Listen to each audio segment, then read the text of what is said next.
Бүгін біз дағы Закир Наиктің қалпын ачалық. Ислам қылыч менен тараған десе, аны тарихтағы тастықтап тұрады. Ислам алымдары анын içinde Закир Наик баш болып, елді алдап жүрүшөт. Жоқ, ал қылыч менен тараған емес, ел жөн эле өз эле кабыл алган деген калыптарды айтып жүрүшөт. Ошол калыптардын бирин Закир Наик кандай айтып атканын көңүл буруп, анан улантсак. Сурооңуз мындай экен: мусулмандар Персияга келип басып алып, адамдарды исламды кармоого мажбурлады дедиңиз. Эч кимди динге мажбурлабоо керек дедиңиз. Ооба, сизге кошулам.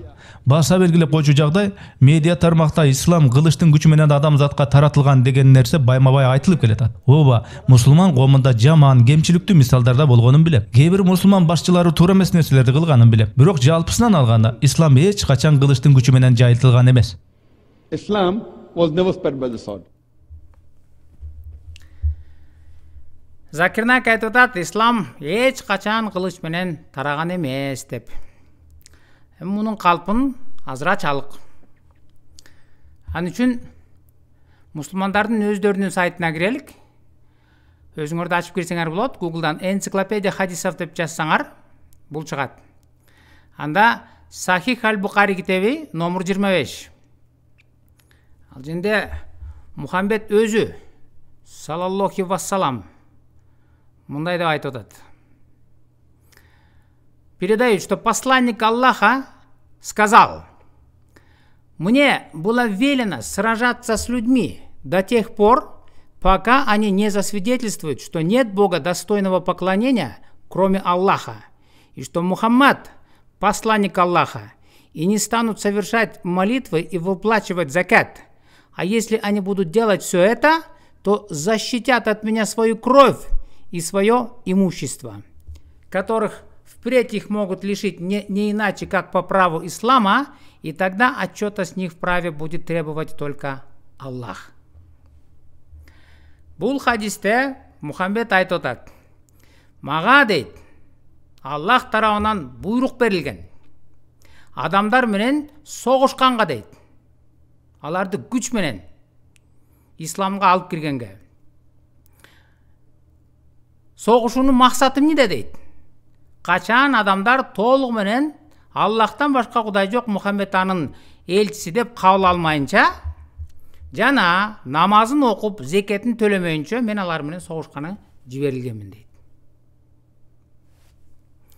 Кээ бир ислам аалымдары айтышат: «Жо, муну деген согуш деген аны кылыч менен эмес, аны жөн ал руханий согуш, биз жөн эле Куранды ушинтип таратып жүргөндөгүбүз» деп. Жок, мына бул жерде ачык жазылып турат. Эгерде исламды кабыл алышса дейт, анда то они защитят от меня свою кровь и свое имущество деп турат. Исламды кабыл албаса, Мухаммед аларды бүт өлтүргөнүмө жиберилгенмин дейт. А эгерде кабыл алса, кабыл алгандан кийин эмне кылыш керек экен? Намазын окуп, зекетин төлөп, алардын талаптарын аткарсаң, ошондо алардын канын төкпөйм деген. Болбосо канын төгөм деп турат. Кровь деп турат. Жана имущество, мал мүлкүн, оокатын бүт талап тонойм деген. Бир гана шарт: исламды кабыл алып, намазын окуп, зекетин берсең, ошондо каның төгүлбөйт. Анан оокатың талоонга алынбайт. Бул хадис. Бул бир эле хадис эмес. Сахих аль-Бухари мына 25. Муну эгерде sunna.com'га кирип туруп жазсаңар, муну көптөгөн хадистерди табасыңар. Бул жерде дагы ар биринде Мухаммед айтып атат: «Мен адамдар менен согушканы жиберилгенмин» деп атат.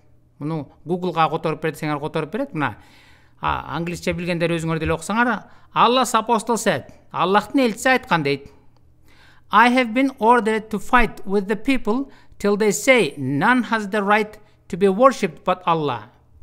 Мен элдер менен согушканы жиберилгенмин дейт. Аллахтан башка кудай жок деп кабыл алмайынча мен алар менен согушканы жиберилгенмин дейт. Сахих аль-Бухари 29:46. Кийинкиси деле мына I have been ordered to fight against the people till they testify that there is none worthy of worship except Allah. Мен Аллахтан башка Кудай деп кабыл алмайынча мен алар менен согушканы жиберилгенмин дейт.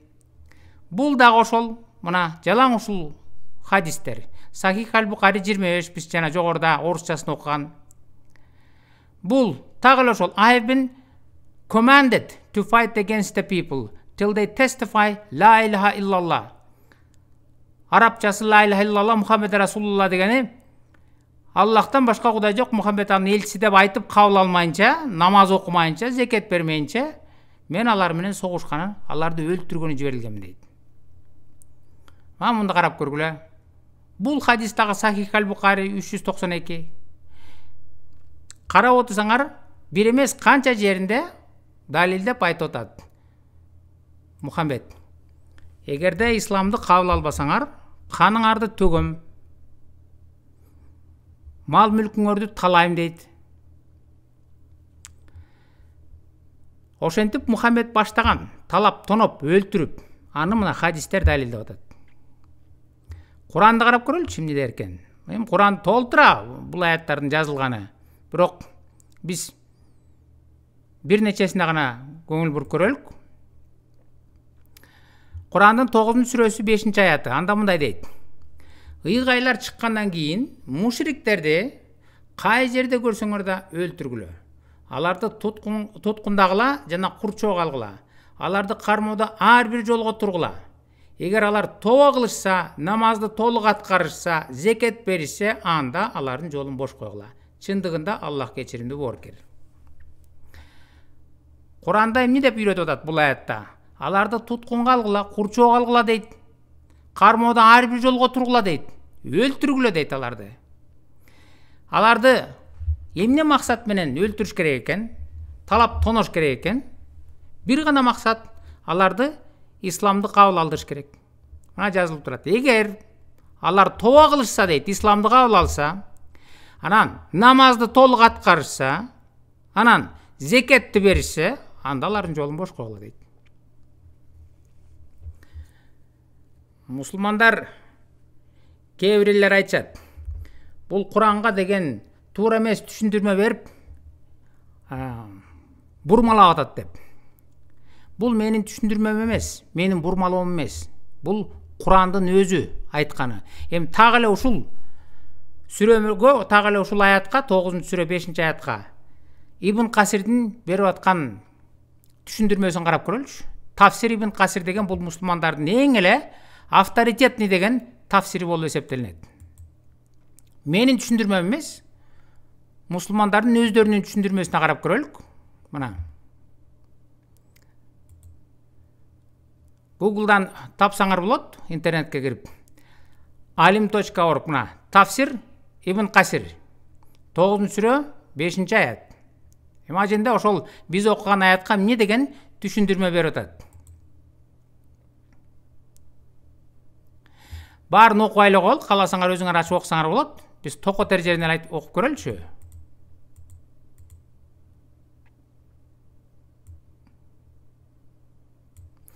Ажинде мындай дейт. Осаждать их, подстерегать их каждой засаде. Не жди, пока найдешь их. Наоборот, ищите и осаждайте их в их районах и крепостях. Собирайте сведения о них в различных дорогах, чтобы то, что расширяется, казалось им все меньше. Таким образом, у них не будет выбора, кроме как умереть или принять ислам. Biz жогоруда аятта окугандай, ар бир жолго тургула, издегиле, тапкыла, жөн эле отурбагыла дейт, кармагыла. Алар жөнүндө маалыматтарды чогулткула.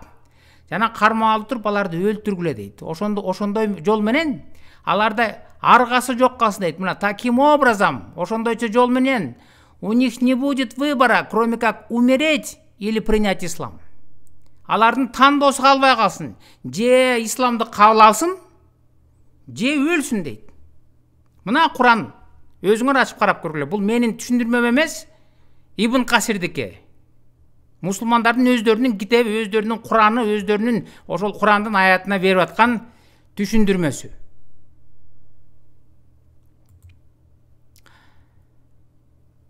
Эми толуктоо иретинде хадистерди карап көрөлүчү. Муну дагы өзүңөр эле Google'га кирип туруп, могул сөздү жазсаңар, могул жазылган сөздү вы являетесь лучшей из общин деп туруп, анан бул жерде Сахих аль-Бухари 45-57-ни көргөзүп берет, түшүндүрүп. Бул жерде дагы Сахих аль-Бухари китеби 45-57. Аженде мындай дейт. Сообщается, что Абу Хурейра сказал о словах Всевышнего Аллаха. Аллах өзү айтып турат. Вы являетесь лучшей из общин, появившейся на благо человечества. Лучшими из людей, для людей, являются те, кто приведет их окованными в цепи, пока те не примут ислам. Не дейт бул жерде? Силер дейт, мусулмандарга айтып атат. Адамдардын эң жакшысыңар дейт. Эмнеси менен жакшы экен булар? Качан силер башка адамдарды исламга ишенбегендер дейт. Чынжыр менен байлап алып, мойнунан исламга сүйрөп алып келсеңер, ошондо анан силер адамдардын эң жакшысыңар дейт.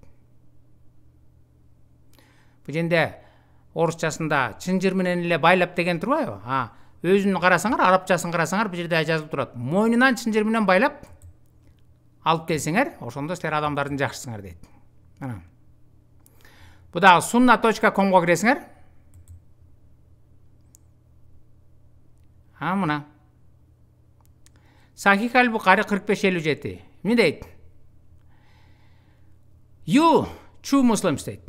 Чыныгы мусулмандар are the best of peoples ever raised up for mankind.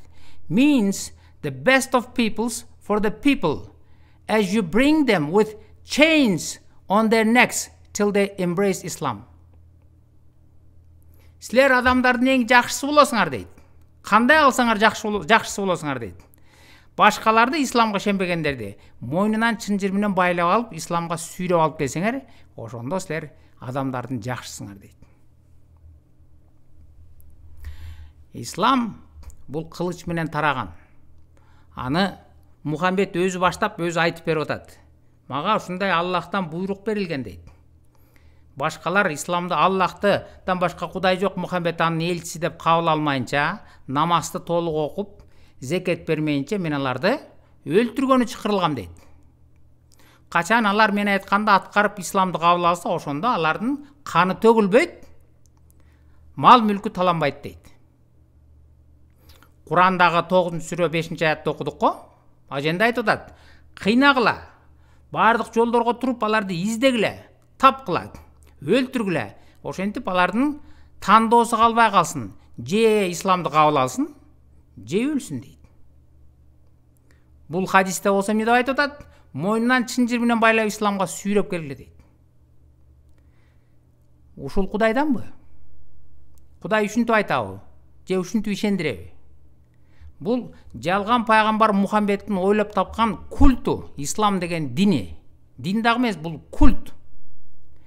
Ислам динине ар намысы жок адамдар гана ишенет. Ар намысы бар адам ушинтип алардын ата бабаларын, түп катасын ушинтип коркутуп кылыч менен же кабыл аласың, же өлөсүң деп мойнунан итти байлаган эмедей сүйрөп алып, чынжыр менен сүйрөп келип, анан исламды кабыл алдырган. Ушу динге ишенесиңерби? Ушул Кудайданбы? Буга ар намысы жок адамдар гана ишенип ушуну туура дейт. Тилекке каршы муну көптөгөн адамдар билбейт, бул исламдын бул чыныгы жүзү кандай экенин, кандай болуп тараган. Анан Закир Найкка окшогон калпычыларды пир тутуп алып, ошону кыргызча которуп алып, кайта угуп, мына ислам жакшы экен деп жүрөт. Эгер бул чындыкты адамдар билсин десеңер, анда лайк басып, каналга катталып, башкалар менен дагы бөлүшкөндү унутпаңыздар.